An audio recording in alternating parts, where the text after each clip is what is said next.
Good evening and welcome to Inside City Hall for Friday, November 21st, 2025. I'm Bobby Kuza. Mayor-elect Zohran Mamdani and President Donald Trump were surprisingly cordial today during their highly anticipated meeting inside the Oval Office. The pair seemed to put their differences aside and discuss their shared goals for New York City. Our Bernadette Hogan is in Washington, D.C. She's been on top of this story all day, and she joins me now from outside the White House with tonight's top story. Bernadette, I think this was not quite what we were expecting today. Right, Bobby. I mean, this could have gone both ways. President Donald Trump and Mayor-elect Zohran Mamdani could have had a massive blow-up over their many disagreements. I mean, we could first start with the criticisms from Donald Trump calling Mamdani a communist, and Zohran Mamdani using the majority of his election night victory speech to send a message to President Donald Trump. At one point during that speech, he said, "Donald Trump, if you're listening, turn the volume up." And after the readout from this about 45-minute private meeting between the two, which also included a White House tour given by Trump to Mamdani, both said that they came out with a mutual agreement that they are working to help New York, but specifically trying to make the city more affordable. A successful first meeting between former foes. I expect to be helping him, not hurting him. President Donald Trump and Mayor-elect Zohran Mamdani met in the West Wing for about 45 minutes Friday afternoon, including a private tour of the White House led by Trump, declaring their rendezvous the start of a positive relationship aimed at bettering New York City. We spoke about the cost of groceries, the cost of rent, the cost of Con Ed, the cost of childcare. And I think we have to work a little bit. We talked about Con Edison. We have to work a little bit on getting the prices because, we've gotten fuel prices way down, but it hasn't shown up in Con Edison. Discussing the sky-high cost of rent and grocery store prices. On crime, Trump praised Mamdani's reappointment of NYPD Commissioner Jessica Tisch. No, I feel very comfortable. I would feel very, very comfortable being in New York, and I think much more so after the meeting. Before the meeting, they traded barbs. Trump slammed Mamdani for being a communist, while the 34-year-old Democratic socialist called Trump a despot and a fascist. Asked if that description remains. I've spoken about... That's okay. You can just say yes. Okay. All right. Okay. Yeah. It's easier. It's easier than explaining it. I don't mind. The leaders were joined by White House Chief of Staff Susie Wiles and City Hall's incoming Chief of Staff, L. Bisgard Church. We were very heartened at the ability for us to talk about all of the costs that are driving New Yorkers out of the city. And I think we've seen today that actually the president, too, understands that New York City is a special place. Both have ruffled feathers, political newcomers who started on the outside, now leading voices of their respective parties, appealing to populist ideals and frustrations like the affordability crisis, lack of affordable housing, and overall discontent with government status quo. I mean, he's got views that are a little out there, but who knows? I mean, we're going to see what works, or he's going to change also. We all change. I changed a lot. But areas of disagreement remain, especially over federal immigration raids within the 5 boroughs, according to Bisgard Church. We certainly were clear about our disagreements in the room, and the mayor-elect made clear that we uphold sanctuary laws in our city and all immigrants will be safe in our city. Trump even defended Mamdani against a key GOP ally, U.S. Congresswoman Elise Stefanik, who is running for New York governor. On the campaign trail, she's accused Mamdani, who is Muslim, of being a jihadist. She's out there campaigning, and, you say things sometimes in a campaign. Isn't that sort of She's a very capable person, Isn't but that a kind of you really have to ask her about that.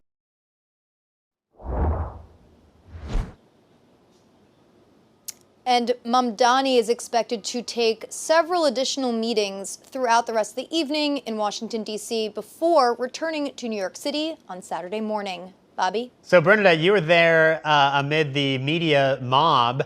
Talk about what the environment was like, because Trump actually alluded to it. He talked about the fact that, he has heads of state to the Oval Office, nobody cares. And then today, there was this crush of media that came out for the meeting between the two of them. Right. Trump remarked kind of in astonishment and also kind of, I think he thought it was funny that so many reporters from New York City, I mean, what it seems like, the entire New York City press corps traveled to Washington, D.C. You had your national reporters, you had international reporters coming to view and ask questions of these two leaders, considering, again, New York City is the economic engine of the country, and President Donald Trump is an extremely important figure worldwide, and how he interacts with New York City will really matter, especially over the next 4 years. Bernadette Hogan in Washington, D.C., thank you so much for that report. And now I want to bring in political anchor Errol Lewis for some more analysis about the White House meeting. So, Errol, what happened? I mean, it seems like Zohran Mamdani's charms may have worked on Donald Trump after all. Well, look, I think some of the negative narrative that had been built up around Mamdani kind of exploded. They made it sound as if he was some hard left ideologue, that he was going to be rigid, that he was going to be hostile, that he's got all worse, that he is a jihadist. Yeah, he's right? a jihadist. He wants to create revolution. And then you meet the guy, and he's just an earnest young man whose chosen field happens to be public service, who wants to succeed, like every 34-year-old wants to succeed. And he has some ideas that are not quite radical, frankly, when you cut to the bottom of it. He wants people to be able to ride a bus and for it to be fast. He wants people to have childcare that they can actually afford and rent that they can actually afford. There's nothing wrong with that. President Trump just this week cut tariffs on 200 imported food items because he knows you have to get the prices down. That's something that Mamdani would have supported. So there was actually a lot of common ground.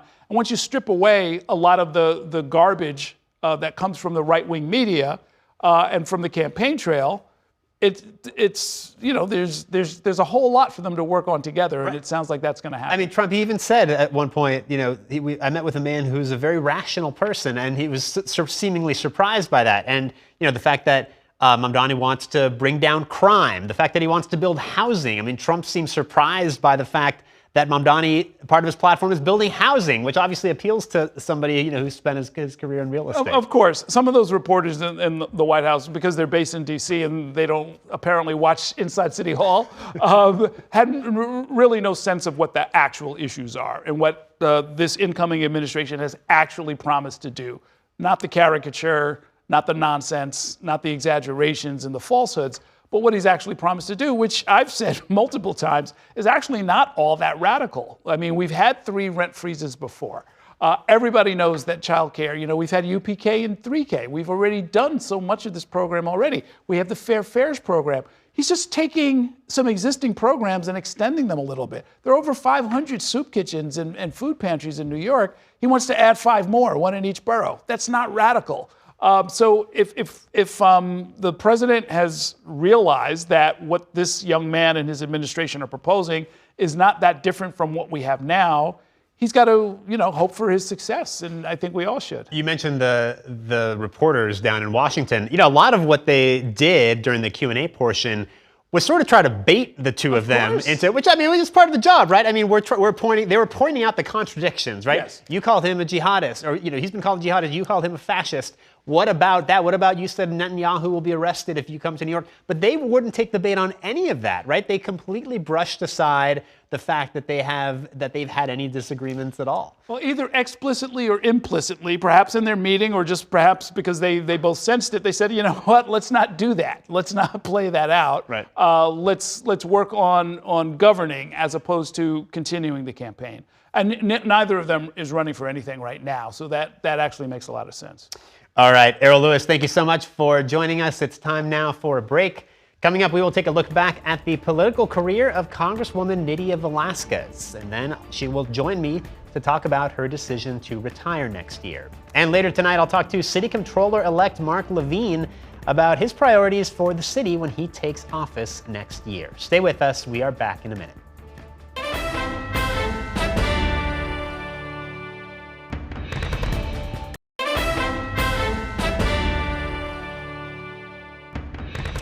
Welcome back to Inside City Hall. Longtime Brooklyn and Queens Congresswoman Nydia Velázquez is retiring, the latest Democrat to announce their departure ahead of next year's midterms.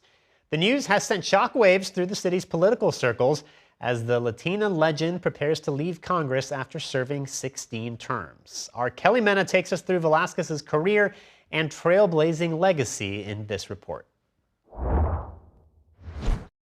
This is a dream come true For a jíbara from el barrio Limones de Yabucoa. The year was 1992, and little-known insurgent candidate Nydia Velázquez had just slayed a giant.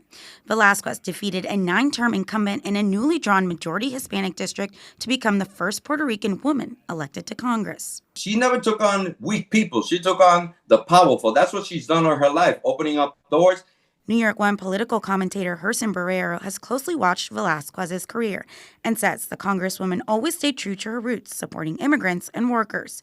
Velázquez was the first Latina to chair the Small Business Committee. She used that position to elevate women-owned businesses through a contracting program she started. He knows that if you fund right, a nail salon, a hair salon, a cleaning business, a small restaurant, a mom and pop store, that these people had the right ideas, they didn't have the money. Known as La Luchadora or the Fighter, Velázquez not only championed her causes, but pushed for more Latina representation at the highest levels. I, Sonia Sotomayor, do solemnly swear. The 16-term Congresswoman helped appoint Justice Sonia Sotomayor to the Supreme Court as the first Latina. After more than 30 years in office, the Congresswoman said she's proud of her work, but that it's time to step aside. In a statement Thursday, she said in part, "This was not an easy decision, but I believe that the time is right for me to move on and for a new generation of leaders to step forward." News of Velázquez's retirement was met by sadness by the many officials she mentored. She was one of the first to prove that you don't need to be invited. You don't need to have someone, make a space for you. You can kick down the door and bring your community to Congress. She would always say to stay true to who you are and where you come from. Velázquez's district covers Queens and North Brooklyn. Her retirement is sure to set off a frenzy for the open seat, which Congresswoman Alexandria Ocasio-Cortez and former City Councilwoman Carlina Rivera welcome. She does see that there are people coming in that are younger, that are passionate about the same issues that she was back in the 90s when she started. And that's exciting for her. She wants to really kind of let it play out, and she wants to see that generation take leadership. There is no filling the bar that Nydia Velázquez leaves behind, but there is, I think, following in her legacy. Kelly Mena, New York One. And Congresswoman Velázquez joins me now to talk more about her decision and her illustrious career. Her district, the 7th District, covers both Brooklyn and Queens, including all or parts of Long Island City, Astoria, Sunnyside, Fort Greene, Greenpoint, and Williamsburg. Welcome back to the program. Thank you so much for joining us. Thank you for having me. So I think people were surprised yesterday by your announcement that you plan to retire. Talk a little bit about how you arrived at the decision. Is this something you had been thinking about for a long time? Yes, I've been thinking about this decision for the last basically 3 years. And I decided that this will be my last term. It was not an easy choice, especially in the midst of so much damage being done by the Trump administration, particularly here in New York. And I love this work. I love my district. I think that the people in my district, young voters, are in the ground, always working, organizing. They're not just waiting for the next crisis to hit. They are organizing to be ready for whatever things that could come our way in terms of the Trump administration or something like another health crisis, like the pandemic. So what I saw during the mayoral election, that so many young people are hungry for change and have a clear-eye view of the problems and how to fix them. So that helped convince me that this was the right time to pass the torch. So you talk about the young people in the mayoral election. So did Zohran Mamdani and his win, did that sort of tip the scales for you when you saw that energy that he inspired in young people? Yes, and I feel that I have peace in the sense that I know we have a cadre of young leaders that are ready to take on the next challenge, whether that is representing this district. I have made it a goal throughout my political life to nurture the next cadre of future leaders. So there are many elected leaders, young leaders, and community activists that I know could do this job. So, a good leader knows when is the time to step back and allow for the new generation to step in. So let me have you reflect on your career a little bit. When you look back at all the work you've done over these 30 plus years in Congress, what will you be proudest of? Well, of course, I'm proud of what I've done in Congress, from helping Sonia Sotomayor reach the Supreme Court and change the face of the U.S. Supreme Court to represent all people in this country.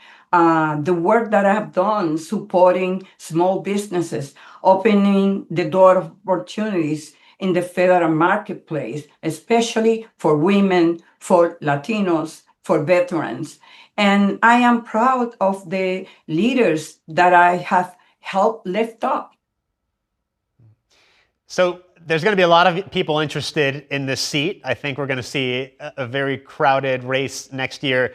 I believe you've said there's no heir apparent. There's no one who you see as your chosen successor. Well, yes, correct. There are so many good people, leaders here, that it's going to be very difficult for me. That is not my style.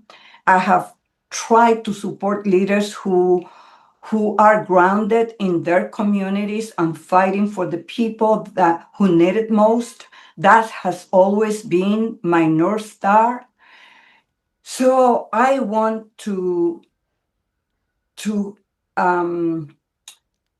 see a strong, independent, progressive public servant who understood who they work for. And I always trust the voters. I know that they will make the right decision. But the challenge is, yes, we have great people here, but they have to come before the people, before the voters, talk to them about their vision, and that vision should reflect the anxieties, the challenges, the needs, the affordability issues that people are being dealing with. Would you like to see a Latino or Latina be that person? I want to see the best candidate. Right. And I know that we have a lot of great Latinos. What would be your advice for your successor as they navigate the job and, in this period that we're in with Donald Trump and all the ways that the Democratic Party is trying to push back against his agenda? First, to believe in themselves, not to be afraid, to listen to the people, to be on the ground so that they could translate what they hear into legislative solutions in Washington, but to be bold, not to be afraid, not to be apologetic. And that is one thing that really attracted me from Zohran. He was not apologetic about the fact that, yes, we are facing an affordability crisis in the area of housing and childcare, and that we need revenues in order to implement his vision. And I think that the billionaire class and the corporate class have done pretty well in New York. Now is the time for them to step up and be part of the solution. Have you given any thought yet to what the future holds for you? What's next after you step down from Congress? Well, look, I'm not going away. I'm not disappearing. I'm going to be here in New York. I will continue to advocate for New York, continue my work on Puerto Rico so that we could resolve the colonial status of Puerto Rico, and we'll continue to support young leaders. All right, we're going to leave it there. Congresswoman Nydia Velázquez, thank you so much for joining us tonight. Thank you for having me. All right, it is time now for a break. Coming up, we will take a closer look at how some of the competitive Democratic primaries next year are shaping up. Stay with us.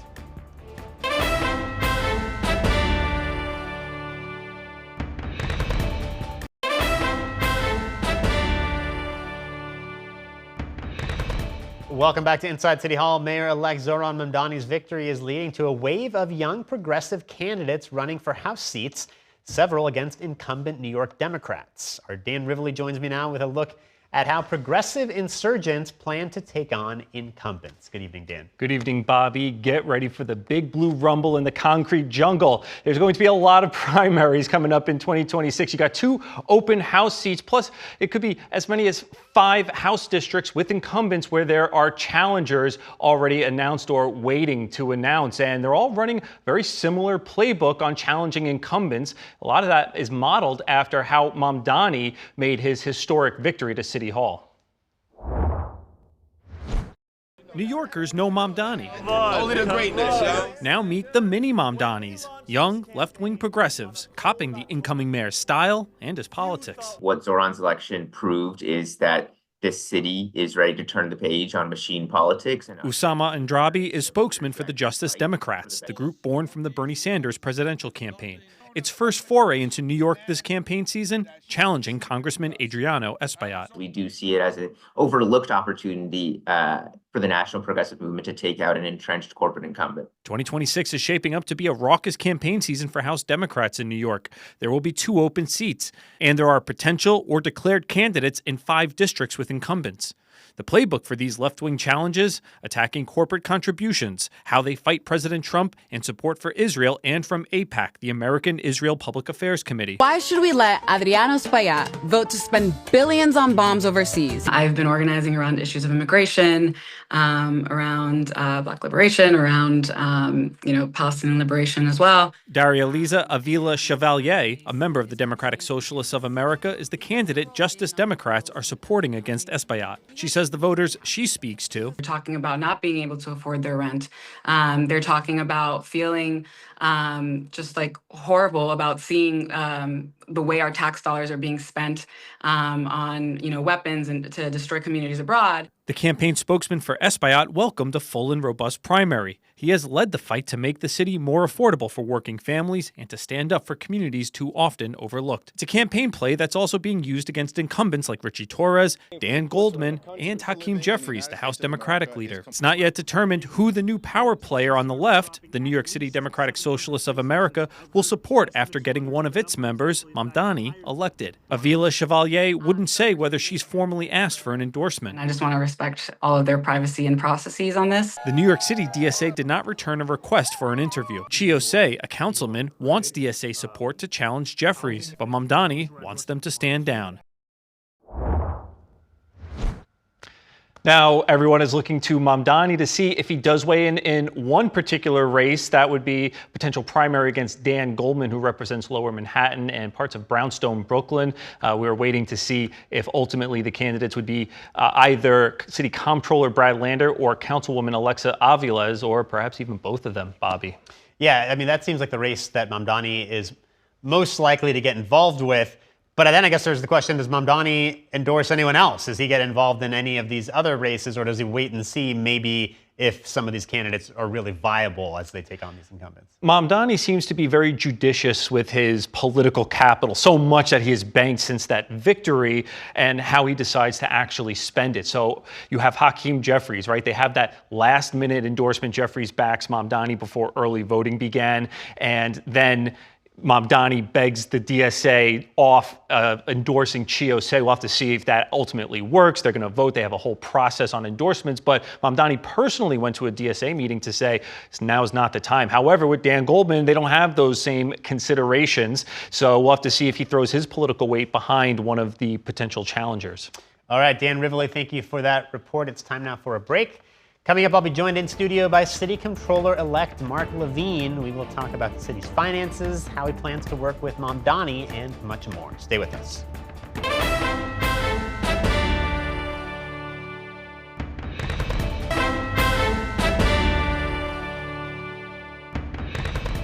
Welcome back to Inside City Hall. Manhattan Borough President Mark Levine was overwhelmingly elected as the city's new comptroller earlier this month. The day after Election Day, Levine told New York One in an interview that he and Mayor-elect Zohran Mamdani share priorities around affordability and government reform. And joining me now to talk about this, his plans for office and more, is City Comptroller-elect Mark Levine. Welcome back to the program. Thanks for joining us. I don't believe we've had you on since your election night victory, so belated congratulations. Tell us what this moment is like for you. I think you've been maybe overshadowed a little bit by the Mamdani transition, but you've got a transition of your own, right, into the new job. What does that look like for you? I am incredibly grateful for this opportunity. Grateful to the 1.4 million New Yorkers who put their faith in me. This job is just critical to New York City, to our budget, to our economy. And I'm going to be all in on using the powers of the office to help address our affordability crisis, particularly to finance more affordable housing, and to help move New York City government into the 21st century so that we deliver the services New Yorkers need. So I know you've already got your eye on the city's finances. Yeah. And you have objected to some of the budgetary tricks, if you want to call them that Mayor Adams has been doing on his way out the door just in these last few weeks. Yeah, so the mayor did release the November budget plan. And what it shows is a continuation of years of underaccounting for expenses in our budget and also taking some money out of prepaid expenses. So we're actually spending more than we're taking in. And the result is that the incoming Mayor-elect Mamdani is going to face about a $5 billion budget gap to close in the first year. Now, this is not insurmountable. I think that with smart budget practices, we can fill this gap and still do bold things. But I did want to raise this point so we understand the challenges that we face and how precarious this moment is with threats from Donald Trump, who is harboring us with crazy tariffs and cruel immigration policies and directly taking money out of New York City's budget. And so with these challenges ahead, as comptroller, I'm going to be ready to fight back against those threats and to push for good budgeting so we can still address the challenges we face in New York City. And I mean, that doesn't bode well for Mamdani's agenda, right? I mean, there's been so much attention paid to the fact, between free buses and universal childcare, that's going to cost a lot of money. Some of it may come from the state, but it doesn't help when you've got a huge budget gap on the city level that you're trying to combat. Yes, it is an obstacle to overcome when you got a $5 billion gap. We do have strengths in the economy. I know many New Yorkers are hurting, but tax revenues are up, and partly because Wall Street's doing well, and we have an AI boom that's helping on that. And so I do see some signs for hope. I don't think we should back off bold ambitions. We're going to have to work with our partners in the city council and in Albany to get these things done. But I'm all in on going big on addressing our affordability crisis, on restoring confidence in government, and on protecting us against threats from Donald Trump. Right. And you have also talked about some of the vulnerabilities in the economy, which is doing well now, but there's a lot of talk about an AI bubble because there has been so much money going into that sector, and that might not last. Yeah, there's been this boom of investments in data centers for AI all over the country, hundreds of billions of dollars. They're not in New York City. But the financing for those projects is going through financial firms in New York. And so we've gotten some benefit out of that. It's part of the reason why our tax receipts are doing better than expected so far in 2025. But if the bubble bursts, then we're also vulnerable on the downside. So there's definitely reasons for caution out there. I'm going to fight very, very hard to keep New York City's economy strong so that we have the tax revenue to invest in these key priorities. Let's talk about the relationship with Zohran Mamdani. I know you've been supportive of him, but as a comptroller, and not everybody knows this, but the comptroller is the chief fiscal officer. You're a watchdog of the mayor, a budget watchdog. And sometimes that relationship can be very adversarial, right? I mean, look no further than Brad Lander and Mayor Eric Adams, who of course have clashed throughout the past several years. What kind of relationship do you expect to have with Mayor Mamdani? Look, I want the next mayor to succeed because I want New York City to succeed. I'm going to do everything in my power to help the next mayor, Mayor Mamdani, succeed.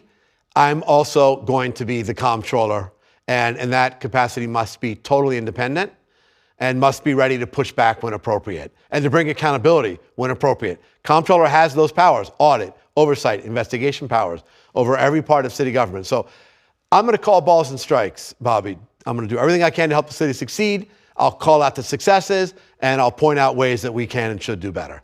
You're going to be having your eye on the NYPD budget. What did you think of the announcement this week that Jessica Tisch is going to stay on as the police commissioner under Mamdani? I am thrilled. I think she is one of the most talented public sector managers that I've ever worked with, and she's got a real record of accomplishment already at the PD. So I think it's great news that she will remain. We do still have public safety challenges in New York, particularly middle and lower level crimes, and people feel that out there. So we've got to keep the progress going, and I think she's an outstanding leader to do that. I remember during the campaign, you talked about being an activist comptroller, leveraging the pension fund, whether it's to build more affordable housing or other initiatives. Yeah. What does that look like when you take office in January? Well, I mean, you said it. Affordable housing, my top priority. It is very hard to get new affordable housing financed in New York. There are waiting periods of 5 and even 10 years for projects that are otherwise ready to go. So we're going to help solve that problem by investing pension money in ways that are prudent, will protect the assets of retirees, but it's going to jumpstart what we believe could be as much as 70,000 units of affordable housing over the next decade. And if I can mention one more thing, taking the national view, I've already begun to talk to blue state treasurers and comptrollers and blue city treasurers and comptrollers beyond New York about linking arms and going to corporate America. We combined have over $3.5 trillion in assets. And we can and should say to CEOs, we are your shareholders, we elect your boards of directors, and we are demanding that you not give in to the MAGA agenda, that you still celebrate diversity, that you stick with bold climate goals, that you protect worker safety. We have that power as shareholders, and I'm going to use it as New York City's comptroller. Just in our last minute or so, I don't know how much you got to watch of this White House meeting today between Trump and Mamdani. But, you know, there's so much talk in New York about fighting back against Trump and his agenda and ICE raids and everything else. But you saw Mamdani seemingly charm him, right? And they seem to have found common ground. And Trump was talking about helping New York and not hurting New York. So it seems like maybe, you know, there's another strategy at play here in order to, you know, get on the guy's good side and actually help New York in the process. Look, I think the mayor-elect said it exactly right. If there's ways that we can work with the White House to help New York City's economy, to help tackle our affordability crisis, we should partner with him and them. If there's ways that we are under attack, whether it's immigrant families being ripped apart, whether it's money being taken out of our budget, we should also fight back. That is the balance. But I think it's good for New York to see the mayor down there and having a productive dialogue. It gives me hope that we can perhaps find ways to partner and avoid some of the worst attacks that might otherwise be coming. All right. City Comptroller-elect Mark Levine, congratulations again, and thank you for coming in. All right. It's time now for a break. Coming up, we will get into more of Mayor-elect Mamdani's busy week when I'm joined by 2 top reporters in our Friday Reporters Roundtable. Stay with us.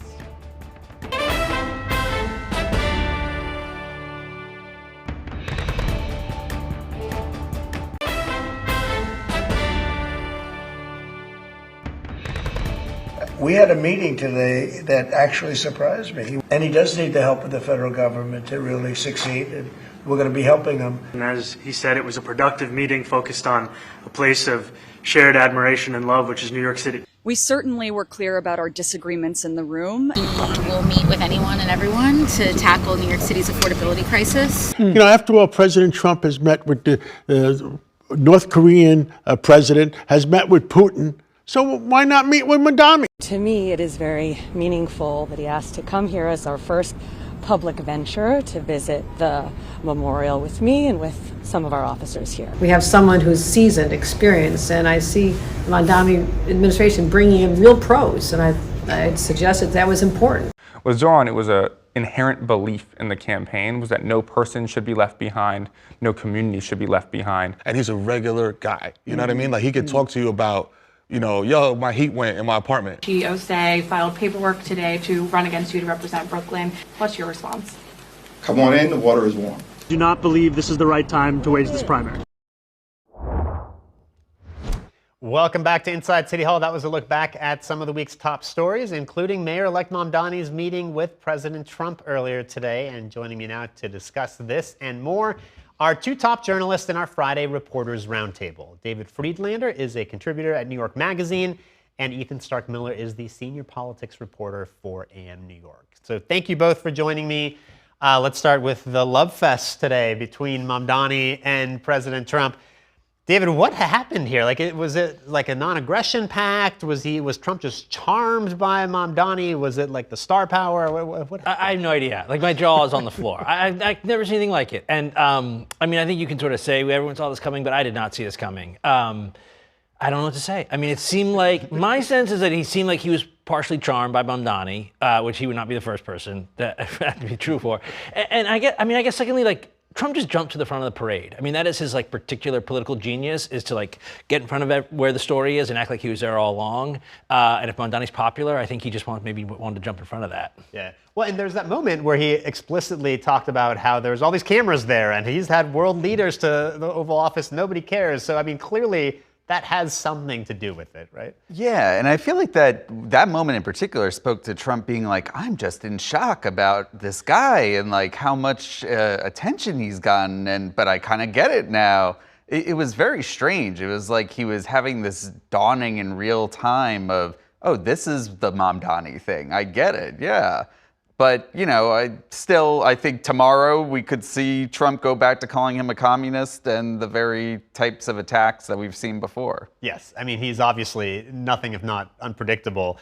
But there was also that moment when Mamdani was asked about having called Trump a fascist, and Trump kind of interrupted Mamdani as he was like, answering and said, don't worry about it. It's fine. Call me a fascist. It's cool. It's cool. I mean, yeah, crazy as it's like I've never seen anything like it. It's almost like Trump recognizing that this, that it's all sort of theater, right? And they're just kind of actors on the stage. He doesn't actually take any of this stuff personally. Or like he wanted to, I mean, but Trump always takes his stuff personally. He just didn't take it personally in this situation. I mean, like, Trump has embarrassed people in the Oval Office. I mean, remember he like handed out the MAGA hats to Hakeem Jeffries and Chuck Schumer? I mean, like, it just seemed like he was genuinely, and, I don't think I've seen Trump like quite this smitten before. I mean, he seemed genuinely charmed by this guy. Yeah. And there's also that whole game recognizes game element to it, where he sees that this guy is talented. He's a winner, right? Trump loves a winner. So, I mean, that's part of it too. Also, but Trump seemed like genuinely surprised that this guy like wants to bring down crime and he wants to build housing. Like, he didn't realize that Mamdani like actually has an agenda and that they might actually, agree on some of this stuff, right? Like, there's real areas of commonality. Yeah, it seemed like he knew very little about Mamdani's platform and was kind of just thinking of him in this, caricatured sense of he's a communist. He just wants to tear everything down and come with the pitchforks. And I guess he learned that that's what Mamdani says, his platform is affordability. It is tackling public safety. Maybe not in the sense that Trump is necessarily thinking about it. And they have voters in common, right? I mean, Trump seemed struck by that as well. With Mamdani, telling him that there's these voters on Fordham Road who voted for you, and then they also voted for me. Yeah. I mean, of course, the devil is in the details. They could have had like a very broad conversation about these topics, and be like, oh, we agree on all these things, but when it comes down to actually, policing and, building housing, ICE raids, which they were kind of staying away from during the press conference. So, I mean, this is good for New York, right? At least for now, that Trump isn't talking about attacking the city. I mean, Trump, he got Trump to say he's not going to pull funding, which everyone had been worried about. I mean, that was going to be like the hardest thing that Mamdani had to deal with. I mean, when you talk to people who are familiar with the inner workings of New York City government, the thing they were like, that scares the hell out of them is that like Trump would really make it harder for Mamdani. Pull funding, send the troops in. Trump like distanced himself from all of that today. Now, whether or not he keeps distancing himself from it a week from now, or once he hears from his staff about this meeting today, we'll see. But for now, he's like, we don't have any plan to pull funding. I want to be helpful, kind of thing. Right. All right, we got to take a quick break. I will have more with these reporters in just 2 minutes. Stay with us.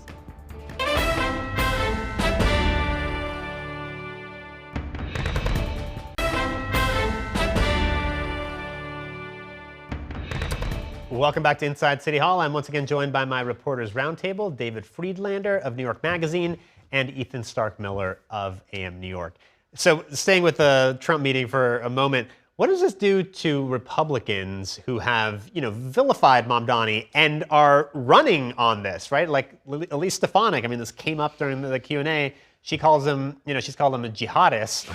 And Trump was asked about that, and he said something like, people say things in campaigns. I mean, I think that the wind is out of the sails of that, like at this moment. But I think it's probably also important to not over-index to this moment. I mean, Trump cast Marjorie Taylor Greene out of the MAGA coalition earlier this week. I'm not where this looks like 24 or 48 hours or way less than that from now. Who knows? But it definitely was not a great day for Elise Stefanik's campaign or for the House Republican congressional campaign. Right.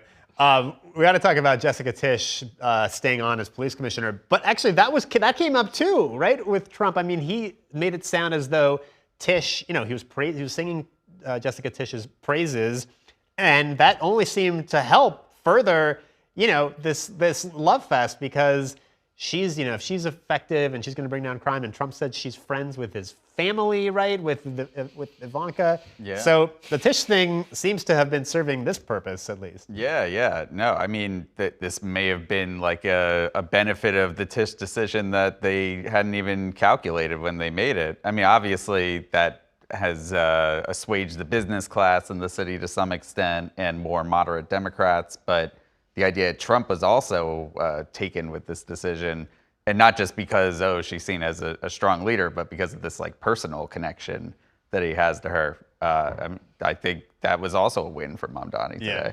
I mean, what's your take on the Jessica Tisch pick? It seems to have gotten broad appeal, right? From Kathy Hochul to Donald Trump. I mean, I'm scared to leave the studio. I don't know what the world looks like out there. It's like everything, the universe is flipped on its head somehow. I don't know. Donald Trump praised Zohran Mamdani's police commissioner pick in the Oval Office today. Everything else is off the table. Yeah, I mean, look, I think that I think Tisch wanted this job, likes this job, wanted it for a long time. It makes a lot of sense for Mamdani. It really gets to the sort of central question of Mamdani is how much through the force of his personality and his charisma can he keep his left flank with him? Right. Which we saw is going to come up today with where they're going to be okay with him meeting with Trump, are they going to be okay with Jessica Tisch, are they going to be good with all these other compromises he has to make? So I think we'll have to see about that, but that is the central question of his. Yeah, I mean, how do you think that plays out? Because him and Jessica Tisch are not aligned on all aspects of policing, and we even saw Mamdani this week kind of start to back away from some of the things he's talked about, like having the CCRB have more control over disciplinary decisions. So, there's going to be some friction. Yeah. I guess the question is what he decides to back away from ultimately, or what he sticks with. And, is he trying to appease her more? Or is he trying to appease his base more? How does he keep all these people happy at the same time? I don't know if that's really possible.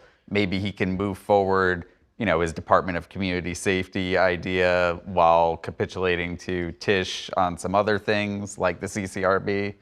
But, the devil's in the details. Again, we're going to have to see how these things actually play out when he's governing. So the other fascinating element of Mamdani's week was going to the DSA and arguing against Chiosei, who was a close ally of his during the campaign, arguing against them endorsing Chiosei in his run against Hakeem Jeffries for Congress. What do we make of that? I mean, winning over DSA and Donald Trump in 1 week, that is a week. Again, I think it's that same problem. It's the same issue of how much he can sort of keep his base with him. But it also, I think it's interesting is that it shows Mamdani to be obviously a sort of in his heart a democratic socialist, but also this hard-headed realist, and he, recognizing that this is not a fight we should be having right now, comrades. We need to have direct our energies elsewhere, which I think is interesting about him as a politician. Yeah.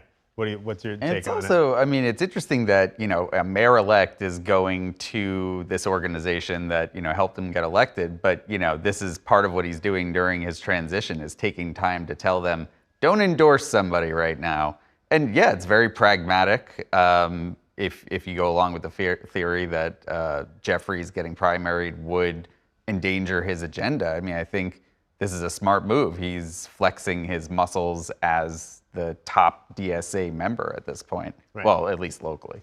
Right. I mean, you can't like go around shanking people like Hakeem Jeffries when you're going to need to have these people as part of your coalition if you're going to govern and try to advance your agenda. Also, DSA may now be more focused on running somebody for Nydia Velasquez's seat now that That's easier to win. Yeah, yeah.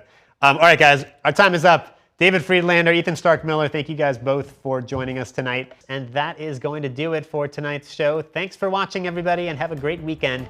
We will see you the next time on Inside City Hall.